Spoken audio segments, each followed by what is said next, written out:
approximately 30 years of experience as a leader in one of the most influential institutions in our world, in our nation, especially in communities where we will find the majority of our black and brown people, and that would be the church.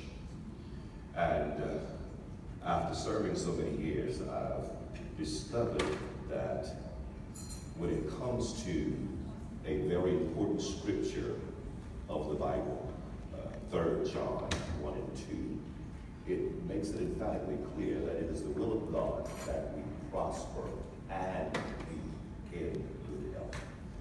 That is a message that is not being taught, is not being delivered.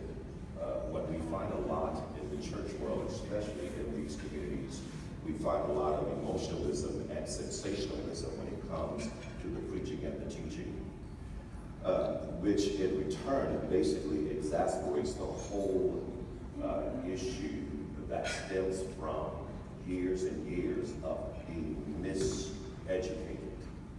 And we've been miseducated in thinking that there's some outside source that's causing certain ills that exist in our communities, but in reality, it is a lack of understanding. Instead of being educated in the religious community, we find a lot of times we're being edutained.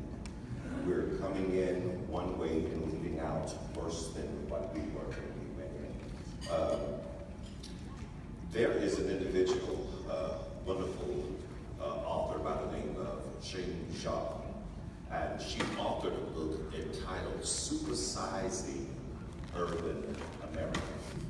And in Supersizing Urban America, she was dealing with the whole concept of obesity, which is a terrible epidemic in the black and brown communities all across the globe, but especially in those communities. And of course, there are some conservatives that will not agree. They will find that to be considered as somewhat of an indictment. But with black and brown people in impoverished communities in America, that's not an indictment. That is a social issue. That's a problem. And this stems from not only being miseducated, but it also stems from allowing ignorance to become our inconvenience.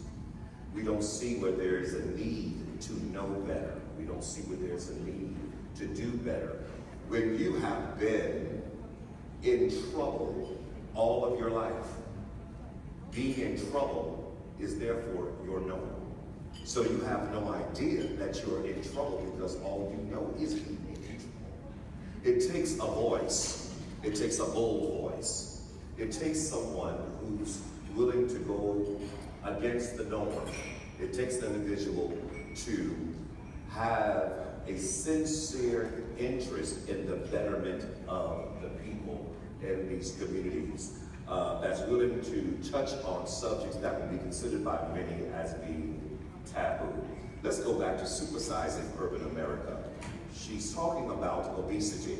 Well, first of all, I believe in our Hispanic communities we have something that are called bodegas.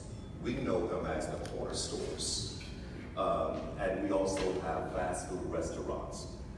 Briefly, let me speak on the corner store.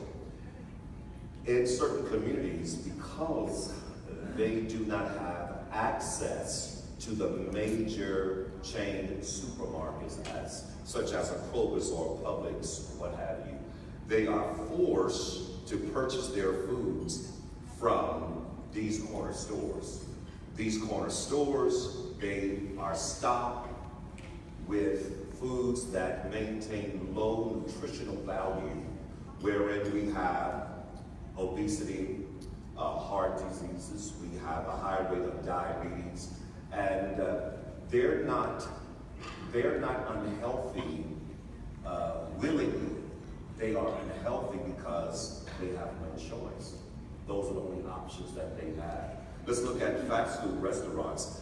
I believe it was 1968, right around 1968, after all the riots of that era, black and brown people, they were still trying to recover from the assassination of some of the most important figures in their communities.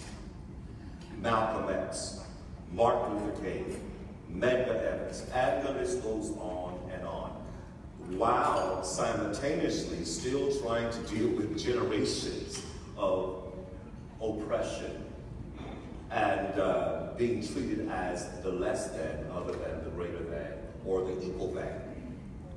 And so President Nixon, he thought it was a great idea to allow the government of our nation to fund black and brown people and give them the ability to own fast food restaurants. So we have McDonald's going into our communities. So in return, so many other fast food chains, they saw, wow, having one of our locations in a black and brown community, listen, that's lucrative. So here comes Hardee's, here comes all of these.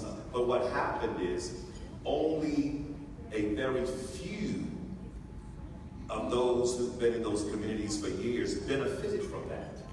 The majority of them, they didn't benefit from that. They have yet to realize that fast food is causing slow death. They have yet to realize that that which is cheap is actually the most expensive. So we need to take a bold position and present these concepts in these communities through the most important institutions that lie in those communities. Get the attention of the people with scientific and historical facts, helping them to understand you are in trouble. Harriet Tubman, she stated, I would have saved many more slaves had they known they were slaves. You have no idea you aren't helping. Allow me to reference this and then I'm not sure. In the religious community, faith-based community, we have a propensity to blame our ills and our conditions on this unseen phenomenon called Satan or the devil, or whatever you choose to call it. I am a preacher, but I tend to subscribe to a different school of thought. I personally believe that what you experience in life, you attract to yourself. And so if we were to take the necessary efforts to raise the level of consciousness, starting with, and many may not agree with this, starting with our youth, because after the age of 45, which that would include me, at the age of 50, it's kind of difficult to change their level of consciousness when it comes to this sort of thing.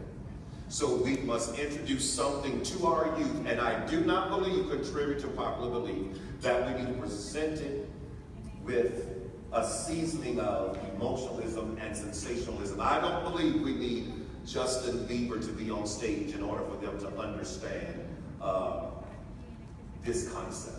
Just give them scientific and historical facts. Give them a reason to mentally accept this as their personal belief. And we can start with this generation, and then these concepts will be bequeathed to the next generation and moving forward. I hope I answered your question. Yes, you did. And I might say, can we get an amen? But, so you raised the challenge of youth, which is so important to all of us. I mean, many people in the room are working with youth. And we know that early in our life, we develop the habits that we then carry out through the rest of our lives, and those habits sometimes lead us to all kinds of diet-related illness. And so I want to give the next question to Chef Adam Joseph, who is in a unique position of being an educator in the culinary industry and working with youth of color in this industry. And my question is really twofold. How do you see the cultural perspective of youth now in the community that you serve around food, and addressing really where Reverend Pringle left us? What happens if we can really successfully introduce mindfulness in this formative period of a person's life? Right. Thank you, David. First of all, I don't know how I ended up on stage with these guys. Because I just do, he's hard to follow. But what I do and what I'm charged with and what I've chosen to do is working with the youth. And it started at the post-secondary level, which I think is a little bit easier because these are young people who have decided to go on to college, who are faced with the fact that in a position of having to feed themselves. And sometimes mindfulness comes by way of a lifestyle. Sometimes the way we eat is involuntary. So when you don't have enough money, what do?